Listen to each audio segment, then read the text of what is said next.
धरती पर एक ऐसा स्थान जहां कलयुग की अभी तक नहीं हुई है एंट्री, नैमिषारण्य धाम। उत्तर प्रदेश के सीतापुर जिले में स्थित नैमिषारण्य धाम एक पवित्र और दिव्य तीर्थ स्थल है। इसे हिंदू धर्म के सबसे पवित्र स्थलों में से एक माना जाता है। ऐसा कहा जाता है कि जब तक नैमिषारण्य की यात्रा नहीं की जाती, तब तक 4 धाम की यात्रा भी अधूरी मानी जाती है। ये वही पुण्य भूमि है जहां 88,000 ऋषियों ने तपस्या की थी। यहीं पर महापुराणों की रचना हुई और सत्यनारायण भगवान की कथा सबसे पहले यही सुनाई गई थी। ये स्थान न केवल पुराणों में वर्णित है, बल्कि ब्रह्मा जी ने भी इसे ध्यान और योग के लिए सबसे उत्तम स्थान बताया है। पौराणिक मान्यताओं के अनुसार यहीं पर ऋषि दधीची ने लोक कल्याण के लिए अपनी अस्थियां देवराज इंद्र को दान दी थी, जिससे वज्र बनाया गया था। इसके अतिरिक्त रामायण में भी इसका उल्लेख मिलता है।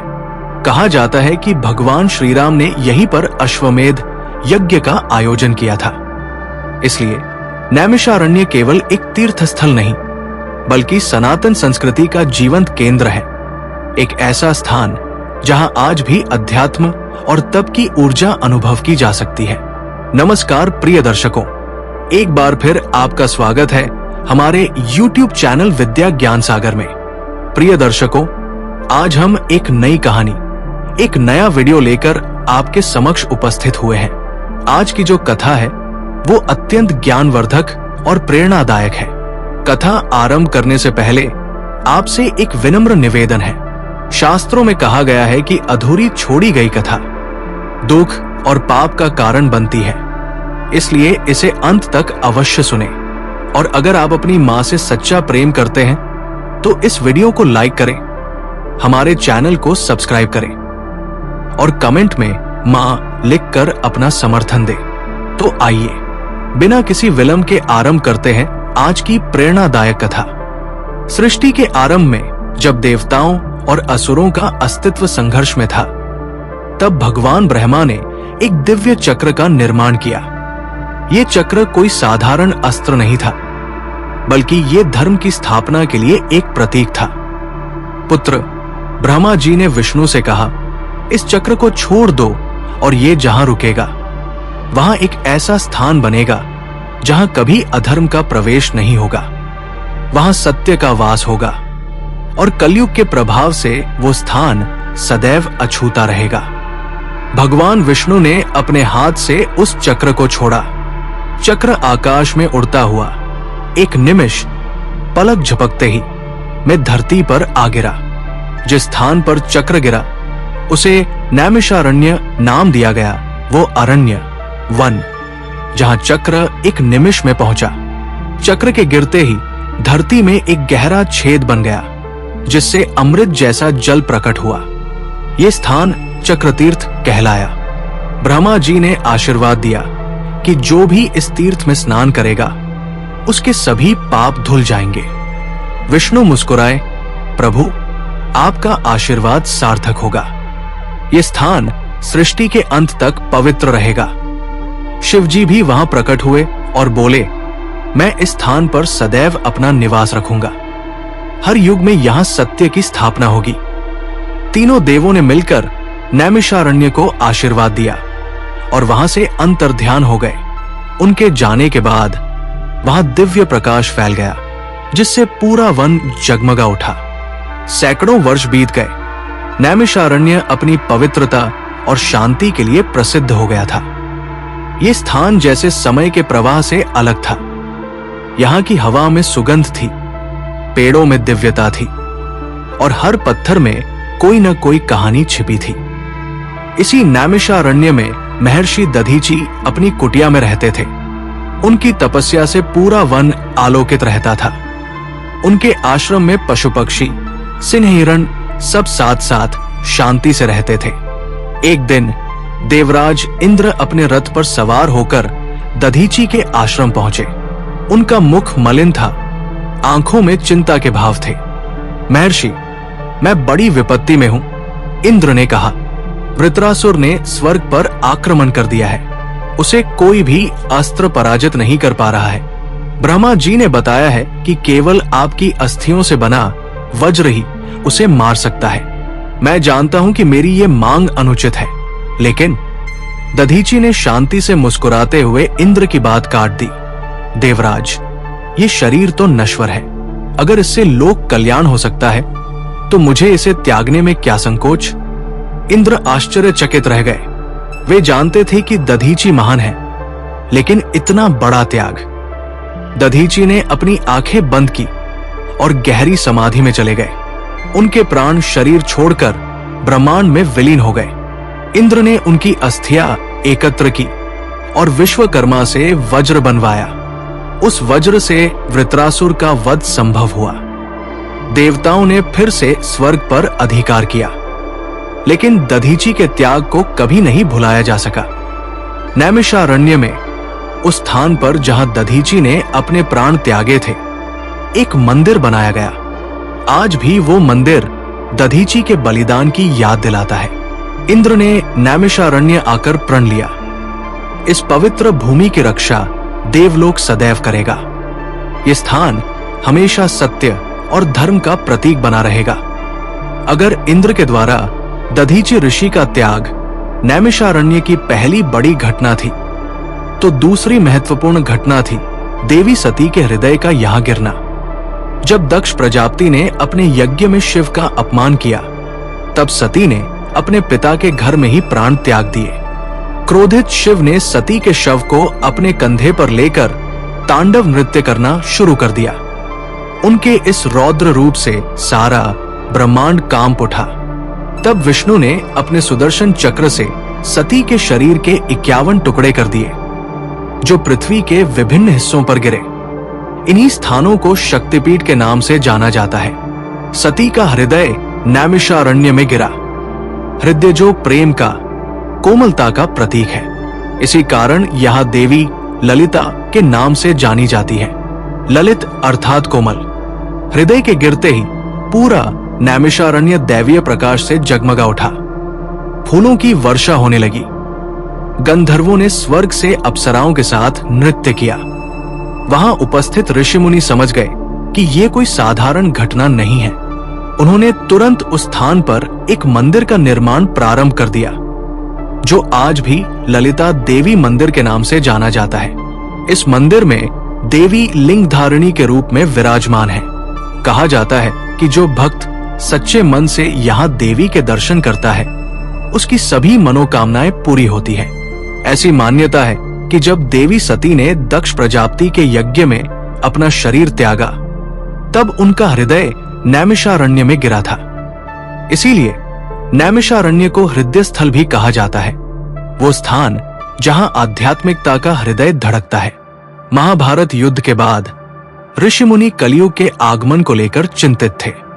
उन्हें पता था कि कलयुग में अधर्म का बोलबाला होगा, सत्य और न्याय का मार्ग संकरा हो जाएगा। शौनक ऋषि ने अन्य ऋषियों से कहा, हमें ऐसे स्थान पर जाना होगा जहां हम अगली पीढ़ियों के लिए ज्ञान का संरक्षण कर सकें। ऐसा स्थान जहां कलयुग का प्रभाव न हो। यह सुनकर सभी ऋषि नैमिषारण्य की ओर चल पड़े। धीरे धीरे 88,000 ऋषि मुनि नैमिषारण्य में एकत्रित हो गए। उन्होंने वहां कुटिया बनाई और तपस्या शुरू की। इन्हीं 88,000 ऋषियों के सामने लोमहर्षण के पुत्र सूत ने पुराणों का वर्णन किया। महर्षि व्यास ने यही बैठकर पुराणों की रचना की। नैमिषारण्य में ही पहली बार श्रीमद् भागवत का पाठ हुआ, जिसे सुनकर राजा परीक्षित को शाप से मुक्ति मिली थी। एक दिन जब सूत अपनी कथा सुना रहे थे, आकाश में अचानक बादल छा गए, बिजली चमकने लगी। सभी ऋषि चिंतित हो गए। तभी एक तेजस्वी पुरुष प्रकट हुआ। वो था कली कलयुग का अधिपति। मुझे यहां प्रवेश करने दो, कली ने आदेश दिया। अब मेरा युग आ गया है, पूरी पृथ्वी पर मेरा शासन होगा। ऋषियों ने एक साथ मंत्रोच्चार किया। नैमिषारण्य पवित्र मंत्रों से गूंज उठा। चक्रतीर्थ का जल उछलने लगा। कली क्रोधित हो गया, मुझे रोक नहीं सकते, मेरा प्रवेश होकर रहेगा। उसी क्षण गोमती नदी से एक तेजस्वी प्रकाश निकला। वो प्रकाश भगवान विष्णु का था। विष्णु ने कली से कहा, तुम्हारा युग अवश्य आएगा, लेकिन नैमिषारण्य में तुम्हारा प्रवेश वर्जित है। ये स्थान सत्युग की पवित्रता को सदैव बनाए रखेगा। यहां कभी भी अधर्म का प्रवेश नहीं होगा। कली विष्णु के प्रकाश से दूर भागने लगा। तब से आज तक नैमिषारण्य कलयुग के प्रभाव से अछूता है। यहां अभी भी सत्युग का वास है। इसीलिए इस तीर्थ को कलिवर्जित क्षेत्र भी कहा जाता है। अयोध्या में रामराज्य स्थापित होने के पश्चात भगवान राम ने अपने राज्य की समृद्धि और शांति के लिए अश्वमेध यज्ञ करने का निर्णय लिया। ये यज्ञ कोई साधारण अनुष्ठान नहीं था। इसके लिए सबसे पवित्र स्थान की आवश्यकता थी। गुरु वशिष्ठ ने कहा, प्रभु, इस यज्ञ के लिए नैमिषारण्य से बेहतर कोई स्थान नहीं हो सकता। वहां की धरती स्वयं मंत्रों से पवित्र है। राम ने अयोध्या से नैमिषारण्य की यात्रा की। साथ में थे लक्ष्मण, भरत, शत्रुघ्न और माता सीता। जब वे नैमिषारण्य पहुंचे तो वहां के तपस्वी ऋषि मुनियों ने उनका हर्षोल्लास के साथ स्वागत किया। नैमिषारण्य में चक्रतीर्थ के पास एक विशाल यज्ञशाला तैयार की गई। यज्ञ शुरू हुआ, जिसमें चारों दिशाओं से ऋषि मुनि आए। अश्वमेध यज्ञ के लिए निकाला गया अश्व जब 1 वर्ष बाद लौटा तो पूरी पृथ्वी राम के अधीन थी। किसी ने भी उस अश्व को रोकने का साहस नहीं किया था। यज्ञ के अंतिम दिन अग्नि देव प्रकट हुए। उन्होंने राम से कहा, प्रभु, आपके इस यज्ञ से न केवल आपका राज्य बल्कि संपूर्ण पृथ्वी पवित्र हो गई है। नैमिषारण्य का महत्व और बढ़ गया है। राम ने नैमिषारण्य के ऋषियों से आशीर्वाद लिया। आप सभी का आशीर्वाद मेरे राज्य पर बना रहे।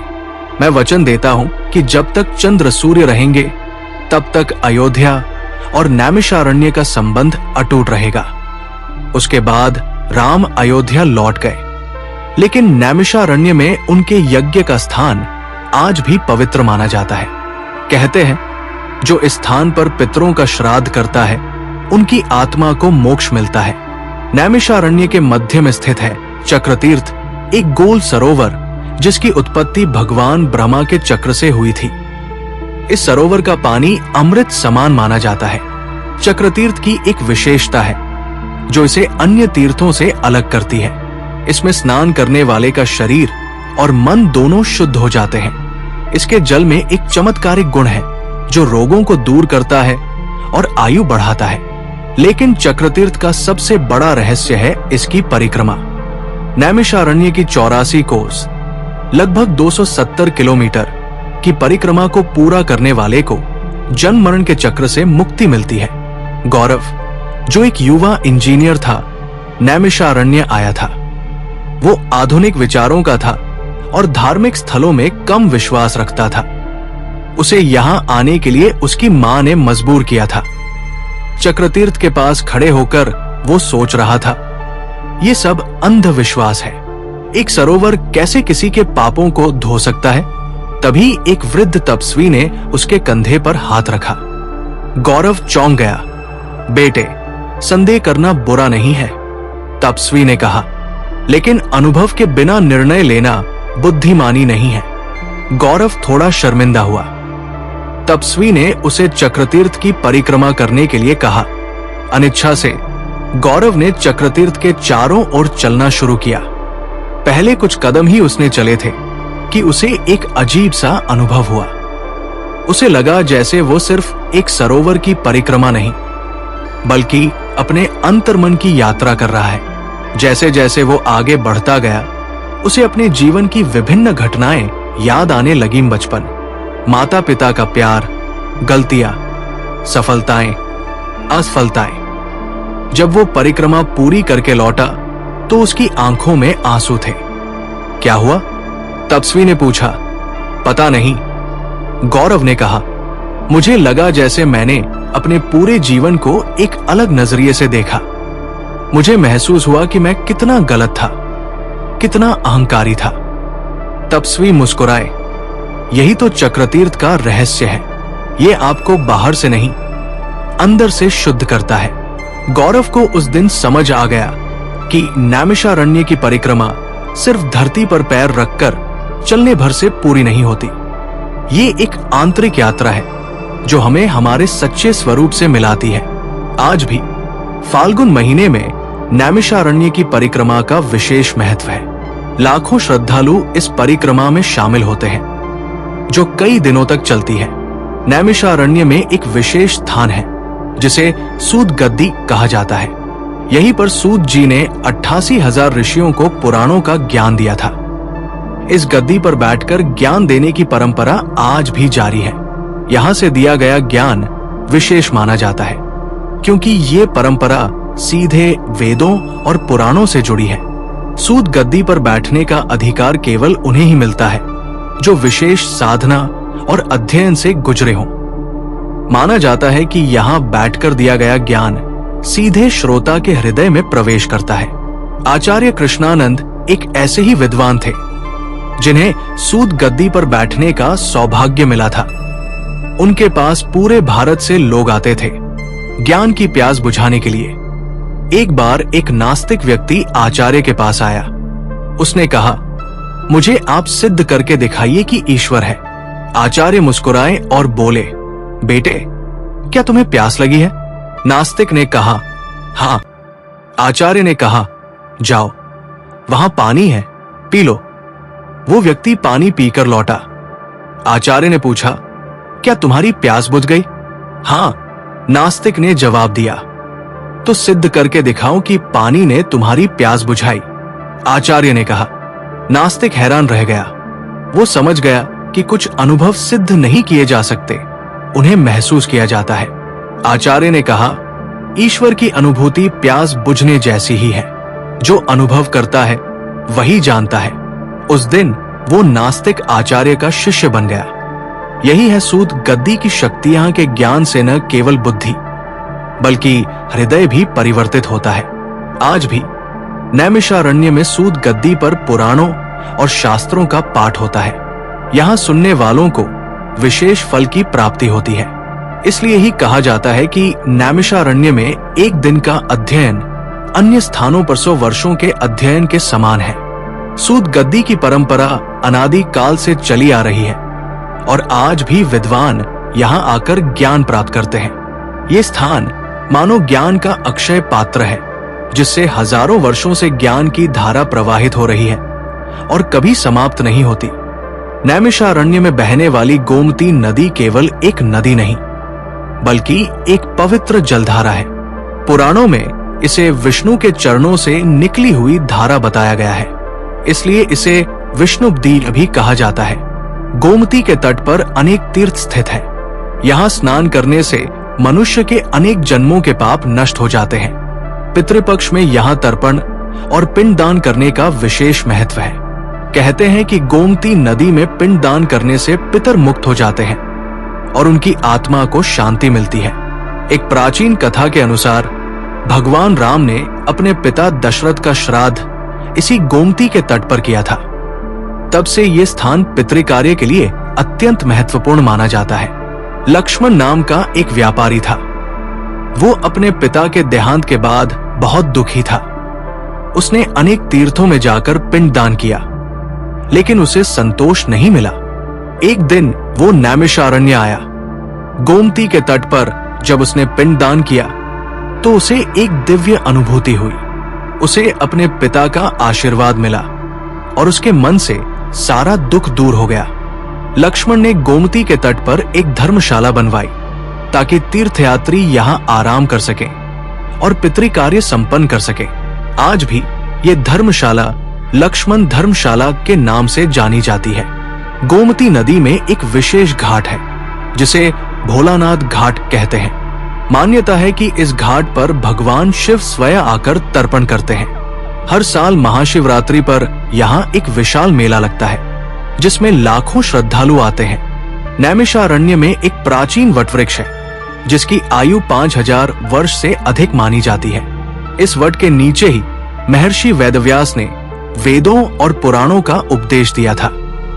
आज भी ये वृक्ष खड़ा है, मानो सदियों के इतिहास का साक्षी हो। इस वटवृक्ष के बारे में एक विशेष बात यह है कि इसके नीचे बैठकर की गई तपस्या 1000 गुना फल देती है। अनेक साधु संत और योगी इस वृक्ष के नीचे साधना करते हैं। इसी वट वृक्ष के पास मां ललिता देवी का मंदिर है। ललिता देवी वही है जिन्हें स्कंद पुराण में 108 शक्तिपीठों में गिना गया है। सती के हृदय का यहाँ गिरना नैमिषारण्य को और भी पवित्र बनाता है। देवी ललिता के मंदिर में एक विचित्र बात यह है कि यहाँ शिवलिंग के साथ साथ देवी का स्वरूप भी दिखाई देता है। इसे लिंगधारिणी स्वरूप कहा जाता है। मान्यता है कि देवी के इस स्वरूप का दर्शन करने से जीवन में सुख समृद्धि आती है और सभी मनोकामनाएं पूरी होती है। प्राचीन मान्यता के अनुसार जिस प्रकार गया में पिंडदान से पितरों को मुक्ति मिलती है, उसी प्रकार नैमिषारण्य में ललिता देवी के मंदिर में पिंडदान करने से पितर बैकुंठ को प्राप्त होते हैं। इसलिए पितृपक्ष में यहाँ विशेष पूजा अर्चना होती है। नैमिषारण्य में एक प्राचीन हनुमान मंदिर है जिसे हनुमतगढ़ी कहा जाता है। इस मंदिर की स्थापना रामानंदाचार्य ने की थी। ये मंदिर भगवान हनुमान के विशालकाय विग्रह के लिए प्रसिद्ध है। हनुमतगढ़ी की एक विशेषता यह है कि यहाँ हनुमान जी का विग्रह स्वयंभू माना जाता है। कहते हैं कि ये मूर्ति धरती से स्वयं प्रकट हुई थी। एक कथा के अनुसार जब रावण ने अहिरावण के माध्यम से राम लक्ष्मण को पाताल ले जाने का प्रयास किया था, तब हनुमान जी ने नैमिषारण्य में प्रकट होकर अहिरावण का वध किया था। इसी स्थान पर हनुमान जी की मूर्ति प्रकट हुई थी। हनुमतगढ़ी में एक अनोखा चमत्कार ये है कि यहाँ हनुमान जी की मूर्ति प्रतिदिन बड़ी होती जाती है। वैज्ञानिकों ने भी इस बात की पुष्टि की है कि ये मूर्ति प्रतिवर्ष कुछ मिलीमीटर बड़ी हो जाती है। एक बार की बात है जब एक अविश्वासी व्यक्ति यहाँ आया। उसने हनुमान जी की मूर्ति के आगे खड़े होकर कहा, यदि तुम सचमुच शक्तिशाली हो तो मुझे कोई चिन्ह दिखाओ। उसी रात वो व्यक्ति एक स्वप्न देखता है जिसमें हनुमान जी उसे अपने भक्त बनने का वरदान देते हैं। सुबह उठकर वो व्यक्ति हनुमतगढ़ी जाता है और वहां उसे मूर्ति के सिर पर सिंदूर का एक नया तिलक दिखाई देता है जो पहले नहीं था। उस दिन से वो व्यक्ति हनुमान जी का परम भक्त बन गया। यहाँ मंगलवार और शनिवार को विशेष पूजा होती है। हजारों लोग दूर दूर से आकर यहाँ दर्शन करते हैं। मान्यता है कि यहाँ मांगी गई हर मनोकामना पूरी होती है। नैमिषारण्य के केंद्र में स्थित चक्रतीर्थ इस पवित्र धाम का हृदय माना जाता है। ये एक गोलाकार सरोवर है जिसका निर्माण एक अद्भुत घटना के फलस्वरूप हुआ था। कहा जाता है कि जब ब्रह्मा जी ने ऋषियों को तपस्या के लिए स्थान बताने के लिए अपना चक्र चलाया तो वो चक्र जहां गिरा वही पृथ्वी में एक गहरा छेद हो गया। उसी छेद में जल भर गया और ये सरोवर बन गया। इसलिए इसे चक्रतीर्थ कहा जाता है। इस सरोवर में स्नान करने से करोड़ों जन्मों के पाप धुल जाते हैं। विशेषकर सूर्य और चंद्र ग्रहण के दौरान यहाँ स्नान करना अत्यंत फलदायी माना जाता है। एक प्राचीन कथा के अनुसार द्वापर युग में अर्जुन जब वनवास के समय यहाँ आए थे तब उन्होंने चक्रतीर्थ में स्नान किया था। स्नान करते समय उन्हें जल में एक अद्भुत चमक दिखाई दी। जब उन्होंने जल में हाथ डालकर देखा तो उन्हें एक दिव्य धनुष मिला। कहा जाता है कि ये धनुष स्वयं भगवान शिव ने अर्जुन को दिया था, जिससे बाद में उन्होंने अपने शत्रुओं पर विजय प्राप्त की। चक्रतीर्थ में एक विशेष जल स्तंभ है जिसे अन्नपूर्णा कुंड कहते हैं। मान्यता है कि इस कुंड में स्नान करने से कभी भी अन्न का अभाव नहीं होता। प्राचीन काल में अकाल के दौरान लोग यहाँ आकर स्नान करते थे और फिर उन्हें भोजन की तंगी नहीं होती थी। चक्रतीर्थ के तट पर एक विशाल पीपल का वृक्ष है जिसकी आयु लगभग 3000 वर्ष मानी जाती है। इस वृक्ष के नीचे बैठकर साधना करने से मनुष्य को मोक्ष की प्राप्ति होती है। नैमिषारण्य में एक प्राचीन गुफा है जहां महर्षि वेदव्यास ने तपस्या की थी और वेदों एवं पुराणों की रचना की थी। इस गुफा को व्यास गुफा कहा जाता है। व्यास गुफा में एक शिलालेख है जिसमें संस्कृत के प्राचीन श्लोक उत्कीर्ण है। इन श्लोकों में वेदव्यास ने अपने ज्ञान का सार बताया है। कहा जाता है कि इन श्लोकों को पढ़कर मनुष्य को अलौकिक ज्ञान की प्राप्ति होती है। प्राचीन काल में जब वेदव्यास ने वेदों का विभाजन किया, तब उन्हें अपने शिष्यों को उपदेश देने के लिए एक शांत स्थान की आवश्यकता थी। उन्होंने नैमिषारण्य को चुना और यहीं पर उन्होंने महाभारत, पुराणों और उपनिषदों की रचना की। वेदव्यास ने अपने 4 प्रमुख शिष्यों पैल, वैशंपायन, जैमिनी और सुमंतु को चारों वेदों का ज्ञान दिया। पैल को ऋग्वेद, वैशंपायन को यजुर्वेद, जैमिनी को सामवेद और सुमंतु को अथर्ववेद का ज्ञान दिया गया। इस प्रकार नैमिषारण्य वैदिक ज्ञान के प्रसार का महत्वपूर्ण केंद्र बना। व्यास गुफा के निकट एक प्राचीन शिव मंदिर है। कहते हैं कि वेदव्यास प्रतिदिन इस मंदिर में पूजा करते थे और भगवान शिव से आशीर्वाद लेते थे। आज भी इस मंदिर में पूजा अर्चना नित्य होती है और श्रद्धालु यहाँ दर्शन करने आते हैं। व्यास गुफा में एक छोटा सा कुंड है जिसमें जल स्वयं प्रकट होता है। इस जल को अमृत जल कहा जाता है और माना जाता है कि इसे पीने से अनेक रोग दूर हो जाते हैं। नैमिषारण्य में एक अन्य प्राचीन स्थल है दधीचि ऋषि का आश्रम। दधीचि वही महान ऋषि थे जिन्होंने देवताओं की रक्षा के लिए अपनी अस्थियां दान कर दी थी। कहानी है कि एक बार दैत्य वृत्रासुर ने स्वर्ग पर आक्रमण कर दिया। कोई भी देवता उसका सामना नहीं कर सकता था। तब देवराज इंद्र ने ब्रह्मा जी से सहायता मांगी। ब्रह्मा जी ने बताया कि वृत्रासुर का वध केवल महर्षि दधीचि की अस्थियों से बने वज्र से ही संभव है। देवराज इंद्र महर्षि दधीचि के पास गए और उनसे अपनी अस्थियां दान करने का निवेदन किया। महर्षि दधीचि ने बिना किसी हिचकिचाहट के अपने प्राण त्याग दिए और अपनी अस्थियां देवताओं को दे दी। इन अस्थियों से विश्वकर्मा ने एक वज्र बनाया जिससे इंद्र ने वृत्रासुर का वध किया। ये सब नैमिषारण्य में ही हुआ था, इसलिए यहाँ महर्षि दधीचि की स्मृति में एक मंदिर बनाया गया है। इस मंदिर में दधीचि ऋषि की प्रतिमा स्थापित है। ये प्रतिमा विशेष रूप से चंदन की लकड़ी से बनाई गई है। दधीचि आश्रम में एक प्राचीन कुटिया है जहां आज भी साधु संत रहते हैं और साधना करते हैं। इस कुटिया में प्रवेश करते ही एक अलौकिक शांति का अनुभव होता है। यहाँ बैठकर ध्यान करने से मन शांत हो जाता है और आत्मिक शक्ति की प्राप्ति होती है। आश्रम के निकट एक प्राचीन वटवृक्ष है जिसके नीचे दधीचि ऋषि ध्यान किया करते थे। इस वृक्ष के पत्तों को औषधीय गुणों से युक्त माना जाता है। आज के युग में भी नैमिषारण्य अपनी प्राचीन गरिमा बनाए हुए है। यहाँ लाखों तीर्थयात्री प्रतिवर्ष आते हैं। विशेष अवसरों जैसे महाशिवरात्रि, नवरात्रि और पितृपक्ष में यहाँ विशेष मेले और उत्सव आयोजित होते हैं। उत्तर प्रदेश सरकार ने नैमिषारण्य के विकास के लिए विशेष योजनाएं बनाई है। यहाँ आधुनिक सुविधाओं वाले धर्मशालाएं, पर्यटक निवास और रेस्तरां बनाए गए हैं ताकि तीर्थयात्रियों को किसी भी प्रकार की परेशानी न हो। हालांकि आधुनिकता के इस युग में भी नैमिषारण्य की पवित्रता और शांति बरकरार है। यहाँ आकर मनुष्य अपने आप को एक अलौकिक वातावरण में पाता है जहाँ सांसारिक चिंताएं पीछे छूट जाती है। पिछले कुछ वर्षों में नैमिषारण्य एक शोध केंद्र के रूप में भी विकसित हुआ है। यहाँ प्राचीन ग्रंथों और पांडुलिपियों का संग्रहालय है जहाँ विद्वान अध्ययन के लिए आते हैं। ये संग्रहालय वेदव्यास स्मृति संग्रहालय के नाम से जाना जाता है। नैमिषारण्य में वैदिक पाठशाला भी स्थापित की गई है जहाँ छात्रों को वेदों और उपनिषदों का ज्ञान दिया जाता है।